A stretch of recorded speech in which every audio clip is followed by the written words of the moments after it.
Hello everyone. Today in this video we will see what is use callback hook, what is use memo hook, and the difference between use callback and use memo hook, and when should we avoid using them. So in the previous video we have seen how can we optimize child rendering using React.memo. सो यार हमारे इधर हमारे पास parent component है जिसके अंदर हमने एक state define किया है एज जिसकी वैल्यू 20 है एंड इधर काउंटर स्टेट भी है हमारे पास जिसकी वैल्यू स्टार्ट 0 से हो रही है और हमारे पास इधर एक फंक्शन है इंक्रीमेंट एज करके जिसके अंदर हम एज को इंक्रीमेंट बाय 1 कर रहे हैं नाउ हम जो JSX रिटर्न कर रहे हैं उसके अंदर हमारे पास एक चाइल्ड कंपोनेंट है तो इधर हमारे पास एक चाइल्ड कंपोनेंट है जिसके अंदर हमने ये इंक्रीमेंट एज फंक्शन का रेफरेंस पास किया है इधर जो कि हैंडल इंक्रीमेंट एज फंक्शन के मीन से हमने रेफरेंस पास किया है और अभी बटन के क्लिक के ऊपर हम काउंटर को इंक्रीज कर रहे हैं बेसिकली ये स्टेट को इंक्रीज कर रहे हैं तो ये हम इधर काउंटर वेरिएबल को रेंडर करवाए सो अभी हमने ये फंक्शन का रेफरेंस चाइल्ड कंपोनेंट के अंदर पास किया है और ये चाइल्ड कंपोनेंट जो है वो रिएक्ट डॉट मेमो के अंदर रैप है ये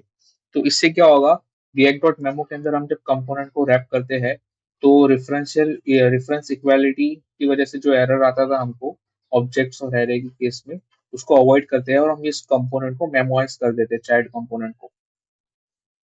तो इस एग्जांपल के अंदर भी हमने सेम चाइल्ड कंपोनेंट को रिएक्ट डॉट मेमो के अंदर हायर ऑर्डर कंपोनेंट के अंदर उसको रैप किया और ये फंक्शन इस चाइल्ड कंपोनेंट को हमने मेमोराइज कर दिया है बट फिर भी ये चाइल्ड अभी जब हम काउंटर को इंक्रीमेंट करते हैं तो ये सेट काउंट की वैल्यू क्या हो जाएगी ये 1 हो जाएगी जब भी हम ये काउंटर बटन के ऊपर क्लिक करेंगे तो ऑन क्लिक के ऊपर ये काउंट वेरिएबल चेंज होगा और इसकी वैल्यू 1 हो जाएगी तो ये चाइल्ड कंपोनेंट री रेंडर नहीं होना चाहिए बट अभी क्या हो रहा है कि वो कंपोनेंट री रेंडर हो रहा है तो ऐसा क्यों हो रहा है बिकॉज अभी ये इंक्रीमेंट एज फंक्शन जो है ये वेरिएबल बेसिकली ये इस फंक्शन का रेफरेंस होल्ड कर रहा है ये जो हमारा फंक्शन है पूरा इसका रेफरेंस होल्ड कर रहा है तो जब भी ये पेरेंट कंपोनेंट जैसे ही काउंटर वेरिएबल चेंज हुआ सेट इंक्रीमेंट सेट काउंटर की वजह से तो ये पेरेंट कंपोनेंट री रेंडर हुआ तो ये जब भी कंपोनेंट री रेंडर होता है तो ये उसके अंदर के सारे जो फंक्शंस रहते हैं वो रिक्रिएट होते हैं और उसकी वैल्यूज भी रिकैलकुलेट होती है तो ये फंक्शन रिक्रिएशन की वजह से क्या हो रहा है कि न्यू रेफरेंस क्रिएट हो जा रहा है न्यू रेफरेंस क्रिएट हो जा रहा है तो ये न्यू रेफरेंस क्रिएट हुआ तो हमने इधर नया रेफरेंस पास किया न्यू रेफरेंस तो रिएक्ट डॉट मेमो तो बेसिकली इंटरनली क्या करता है ओल्ड प्रॉप्स का जो रेफरेंस है old props previous props and new props उन दोनों को कंपेयर करके डिसाइड करता है कि चाइल्ड कंपोनेंट को रेंडर करना है कि नहीं तो इधर हमने न्यू रेफरेंस को पास किया है क्योंकि ये काउंटर पेरेंट कंपोनेंट री रेंडर हुआ जिसकी वजह से इंक्रीमेंट एज का न्यू रेफरेंस क्रिएट हुआ तो उसकी वजह से ये चाइल्ड कंपोनेंट अभी भी री रेंडर कर रहा है even though we have use the React dot memo inside that तो इसको अवॉइड करने के लिए हम क्या कर सकते हैं अभी हम वन बाय वन देखेंगे सो नाउ उस नए रेफरेंस को बार बार जो क्रिएट हो रहा था पेरेंट कंपोनेंट के रीरेंडर की वजह से उसको अवॉइड करने के लिए हम यूज कॉलबैक हुक का यूज कर सकते हैं now to avoid creating new instance on every render of parent component we can use callback hook so use callback hook will return a memoized version of the callback that only changes is if one of the dependency has changed so use callback hook क्या करता है basically ये memoized version return करता है तो उसकी वजह से क्या होता है कि हम बार बार जो रिक्रिएशन होता है रेफरेंस उसको अवॉइड करते हैं तो उसका सिंटैक्स क्या है बेसिकली हमने जो इंक्रीमेंट एज फंक्शन जो था हमने वो ये फंक्शन को पूरा ये जो फंक्शन है हमारा उसको हमने रैप कर दिया यूज कॉलबैक हुक के अंदर और उसका सेकंड आर्गुमेंट क्या है उसकी डिपेंडेंसीज जैसे यूज इफेक्ट के अंदर डिपेंडेंसीज पास करते हैं वैसे हम यूज कॉलबैक के अंदर भी उसकी डिपेंडेंसीज पास करेंगे तो बेसिकली ये यूज कॉलबैक फंक्शन जो है ये क्या करता है जो ये रेफरेंस रिटर्न होता है ये फंक्शन का जो रेफरेंस है उसको कैश्ड में स्टोर कर लेता है और जब भी अगर ये एज की वैल्यू चेंज होगी तभी ही न्यू रेफरेंस क्रिएट होगा अदरवाइज जो पुराना रेफरेंस है वही हमेशा हमको रिटर्न होगा so now only if age changes then a new instance of an increment age will be created we do this because child component relies on reference equality सो अभी नया रेफरेंस क्रिएट नहीं हो रहा है यूज कॉलबैक हुक के use करने की वजह से, तो चाइल्ड कंपोनेंट री रेंडर क्या करेगा, नहीं करेगा, क्योंकि हमने उसके अंदर रिएक्ट डॉट मेमो का यूज किया है और रिएक्ट डॉट मेमो रेफरेंस को कंपेयर करता है। तो हमने अभी नया रेफरेंस क्रिएट नहीं हो रहा है, तो इसकी वजह से चाइल्ड कंपोनेंट भी रीरेंडर नहीं होगा। तो अगर जब भी एज की वैल्यू चेंज हुई सेट एज फंक्शन को कॉल करने की वजह से, तभी ही न्यू रेफरेंस क्रिएट होगा और ये न्यू रेफरेंस चाइल्ड के अंदर पास होगा और चाइल्ड कंपोनेंट क्या करेगा, रीरेंडर करेगा। तो इधर हमारे पास उसका ही सिंटैक्स है यूज कॉलबैक का। तो ये एक यूज कॉलबैक क्या करता है, मेमोराइज्ड कॉलबैक रिटर्न करता है बेसिकली हमको। तो हमने यूज कॉलबैक का यूज किया है और जो हमारा फंक्शन है उसको हमने यूज कॉलबैक के अंदर रैप कर दिए है इधर, और उसके अंदर जितने भी डिपेंडेंसीज है उसके सारे हमने डिपेंडेंसी एरे के अंदर उन वेरिएबल्स को ऐड कर दिया है। तो every dependent variable in dependency list, so ये जितने भी फंक्शन के अंदर जितने भी वेरिएबल रहेंगे उन सारों को हम डिपेंडेंसी एरे के अंदर इंक्लूड कर देंगे। So React recreate a function when dependency changes, जब भी कोई भी एक डिपेंडेंसी चेंज होगा तो रिएक्ट क्या करेगा, ये फंक्शन को रिक्रिएट करेगा, न्यू रेफरेंस असाइन करेगा। So also wrong dependency will lead to bugs, अगर डिपेंडेंसी को, जैसे आपने अगर बी इसकी डिपेंडेंसी थी फंक्शन की और आपने अवॉइड किया उसको, तो जब भी बी चेंज होगा तो न्यू रेफरेंस क्रिएट नहीं होगा क्योंकि बी को अपने डिपेंडेंसी के अंदर इंक्लूड नहीं किया है। तो चाइल्ड कंपोनेंट का भी रेंडरिंग अवॉइड हो जाएगा जिसकी वजह से हमको यूआई में बग्स दिखेंगे। सो जितने भी वेरिएबल्स हमारे इस फंक्शन के अंदर यूज हुए वो सारों को हमको डिपेंडेंसी एरे के अंदर इंक्लूड करना चाहिए। तो उससे रिएक्ट को पता चलता है कि हमको ये फंक्शन को रिक्रिएट कब करना है। Now we will see what is use memo hook. So it is used to memorize values of extensive calculations. So हमने यूज कॉलबैक हुक का यूज देखा जिसके अंदर हमने फंक्शन के रेफरेंस को मेमोराइज किया है। तो वैसे ही यूज मेमो हुक का यूज हम कब करते हैं, वैल्यूज जो फंक्शन रिटर्न करता है उनको मेमोराइज करने के लिए। सो इसका सिंटेक्स कैसे होता है, ये memorized value is equal to use memo के अंदर जो भी हमारा एक्सपेंसिव यूज मेमो के अंदर जो भी हमारा एक्सपेंसिव वर्क था उसको हमने रैप कर दिए है और उसकी डिपेंडेंसी एरे को हमने जितने भी डिपेंडेंट वेरिएबल है उनको डिपेंडेंसी एरे के अंदर हमने इंक्लूड कर दिए है। So React will run the function stores the return value in cache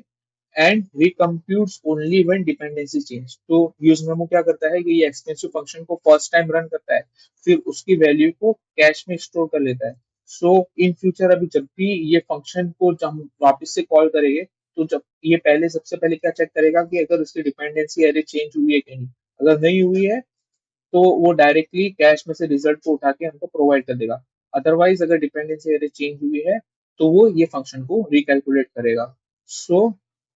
इधर हम एग्जांपल के थ्रू इसको समझते हैं कि हमारे पास हम टोटल काउंट कर रहे हैं आइटम्स के सम का टोटल काउंट कर रहे हैं। तो हमने क्या किया, आइटम्स को रिड्यूस फंक्शन के थ्रू उसका सम कैलकुलेट किया उसके प्राइस का। तो बेसिकली अगर जब भी आइटम्स की एरे चेंज नहीं हो रही है तब तक हम उसको रिकैलकुलेट नहीं करेंगे। So here we prevents recalculating on every render. तो अगर जब आइटम्स का लिस्ट का वैल्यू चेंज हुआ है तभी ही हम ये फंक्शन को रिकैलकुलेट करेंगे और टोटल सम को वापस से कैलकुलेट करेंगे। तो इसको हम एक एग्जांपल के थ्रू अच्छी तरह समझते हैं कि यूएस मेमो हुक कैसे वर्क करता है। तो इधर हमारे पास एक डैशबोर्ड कंपोनेंट है जिसके अंदर हम यूजर्स का लिस्ट का एरे पास कर रहे हैं एज अ प्रॉक्स। नाउ इधर हमारे पास दो वेरिएबल्स है, दो स्टेट्स है, एक सिलेक्टेड यूजर काउंट एंड दूसरा वेरिएबल। तो ये इसकी सिलेक्टेड यूजर का भी काउंट कितना है, 0 है। नाउ ये एक दूसरा वेरिएबल है जो एक्टिव यूजर्स। तो ये क्या कर रहा है, यूजर्स का जो लिस्ट आया था एज अ प्रॉप्स उसको फिल्टर करके उसके अंदर जितने भी एक्टिव यूजर है उनका लिस्ट उनका उनको फिल्टर आउट करके उनका लिस्ट का वेरिएबल है बेसिकली। नाउ इसको हम यूआई में रेंडर करवा रहे हैं, तो उसको मैप फंक्शन के थ्रू मैप करके उसके यूजर्स का नेम रेंडर करवा रहे हैं। और इधर हमारे पास एक बटन है जिसकी क्लिक के ऊपर हम काउंट को इंक्रीमेंट कर रहे हैं। तो नाउ अभी जब भी हम बटन को क्लिक करेंगे तो क्या होगा, सेट काउंट इंक्रीमेंट होगा। जैसे ही हमने सेट काउंट इंक्रीमेंट किया तो इसकी वैल्यू अभी 1 हो जाएगी। तो ये डैशबोर्ड कंपोनेंट क्या करेगा, री रेंडर करेगा बेसिकली। ये डैशबोर्ड कंपोनेंट री रेंडर होगा। तो क्या होगा, री रेंडर होने की वजह से हमने उस स्टार्ट में देखे थे सारे फंक्शंस रिक्रिएट होते हैं, फंक्शंस गेट्स रिक्रिएटेड। तो उसको सॉल्व करने के लिए हमने तो यूज कॉलबैक का यूज किया। बट फंक्शंस गेट री एग्जीक्यूटेड। तो इधर क्या होगा, ये फिल्टर का लॉजिक फिर से रन होगा